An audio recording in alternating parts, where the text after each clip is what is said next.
Atlanta, just months ago, disaster planners simulated a Category 4 hurricane strike alarmingly similar to the real-world scenario now unfolding on a dangerously vulnerable stretch of the East Coast. See also 19 photos. The Carolinas brace for Hurricane Florence. Hurricane watches were issued for the entire coast of North.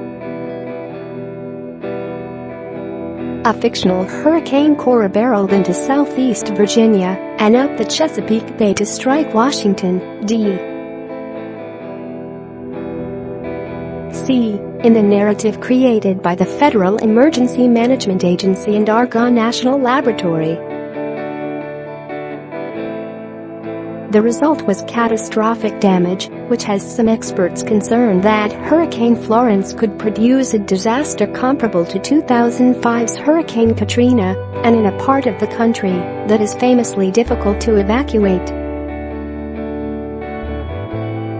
The simulated hurricane knocked out power for most gas stations in the mid-Atlantic region, damaged a nuclear power plant and sent debris into major shipping channels, among other problems, according to a Department of Energy simulation manual.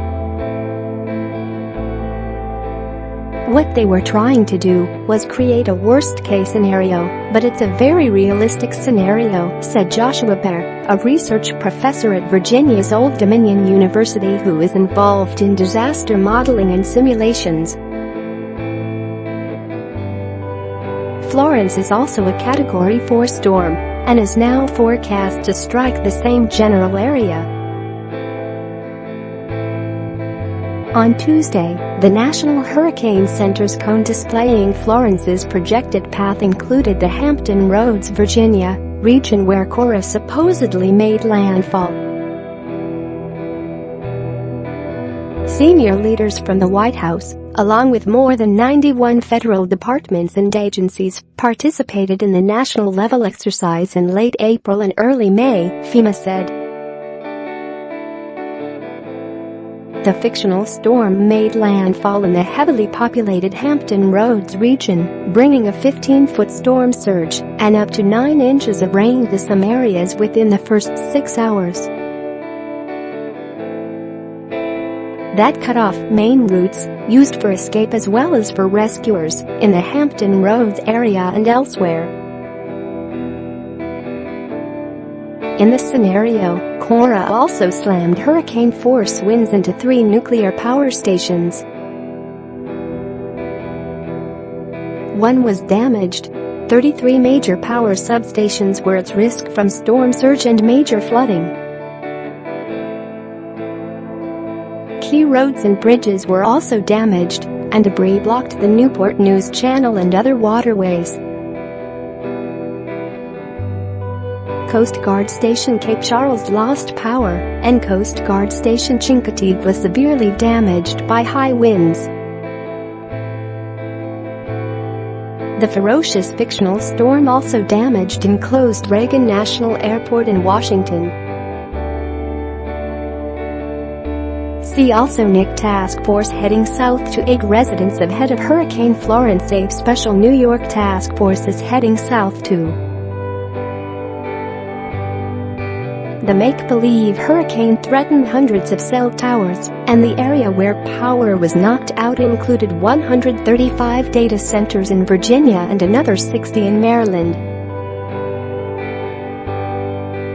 The Cora scenario projected hurricane-force winds inflicting catastrophic damage to homes and significant damage to critical infrastructure within a 50-mile radius of the hurricane center.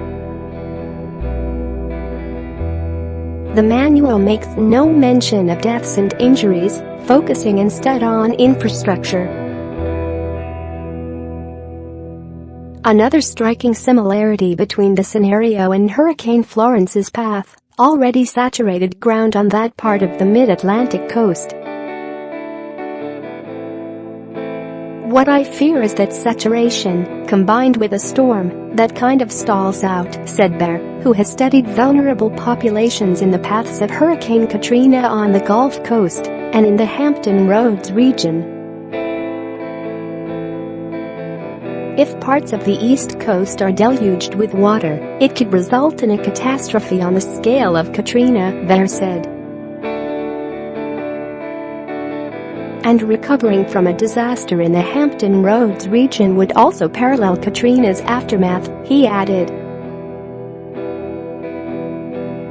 I believe that those patterns are also going to manifest in Hampton Roads if and when a large storm hits, he said. The vulnerability of our populations are quite similar to New Orleans. Displacement, pain, suffering, property loss. All those things are going to play out in a fashion that has parallels to how Katrina played out.